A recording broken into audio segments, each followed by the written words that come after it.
So you've heard the saying, we all make mistakes. But what if I told you I can save you years worth of time wasting mistakes in minutes? I've been a photographer for 10 years, and one thing that never changes is wanting more out of your photos and wanting to constantly up your game. Although it's hard to tell exactly what we're doing wrong at any given moment, the things we're going to talk about are guaranteed to make a huge difference in your photos. First, let's talk about always shooting at eye level. I like to think of always shooting at eye level as the lazy way of doing photography. There are definitely photos that are meant to be shot at eye level and just work that way, but there are plenty of photos that you're killing by not changing your perspective. See, the thing with changing perspective is that you're able to show yourself and others a completely different way of looking at the same thing. And oftentimes, we find things the most interesting when we've never seen them before. So if you've constantly looked at a tree or a forest from eye level repeatedly, that forest is no longer interesting and you feel like you've seen all forests.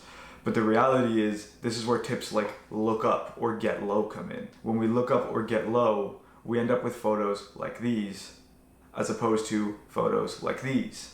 Perspective also allows us to change the feel of a photo. It allows us to make things feel bigger than they are, make things feel more isolated than they are. It can also allow us to give less or more context to the image, and sometimes that's what's needed to portray what you're trying to get across. I like to think of getting low as the perspective of an ant. The way an ant walks through and sees life is completely different than the way we do, but when we get low, everything looks bigger and taller. Second is over-processing your images. Now, I've been guilty of this for 80 to 90% of my career, and I've talked with many other photographers who feel the exact same way.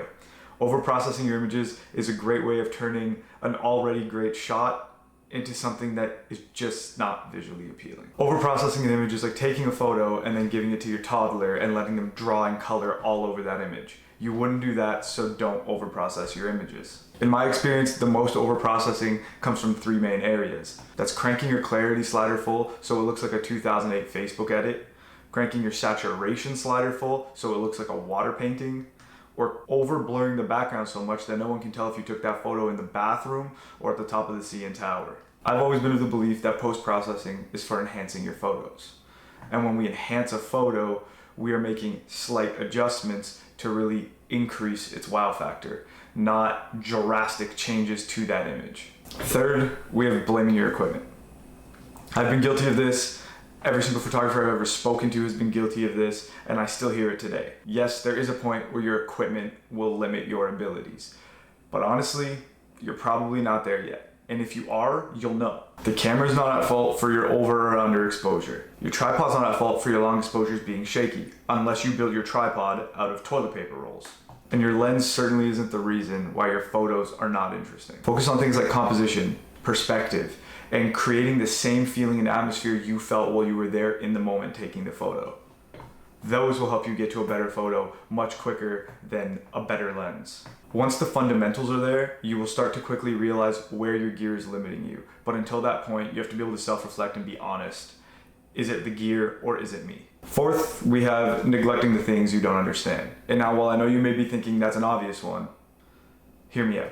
I, for example, used to neglect the use of filters on my camera. I never thought I was going to need filters. I felt like filters were cheating. I felt like filters were for people who didn't know what they were doing, even though I didn't know what I was doing. And the reality is, you need to put your pride aside and continue to learn and advance your techniques and your skills. Now, I eventually went ahead and bought a polarizing filter, and it turned out to be a game changer for me. It removed the reflections from water in my photos, it removed the reflections off cars in my photos, and it made my post-processing a lot easier and smoother. Now, although that's just one example, it's a good illustration that you only get better when you learn. I had to learn what a polarizer did, I had to learn what an ND filter did, then I had to try them for myself. You only get better when you try to learn. And photography is nothing but an ongoing process of learning, practicing, and repeating. If you found this helpful, please like, subscribe, and stay tuned for more.